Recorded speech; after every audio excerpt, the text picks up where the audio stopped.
step-by-step guide on how you can add a promo code on the Walmart app. First, you will open up the Walmart app, launch the app on your mobile device and log into your account if needed.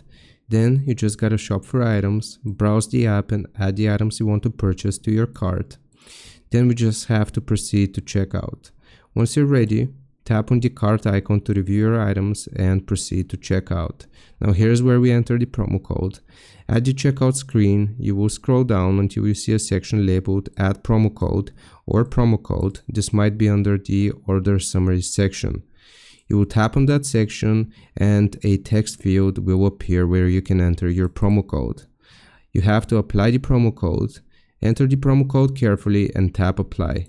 The discount will be applied to your total if the code is valid. Then you will complete the purchase.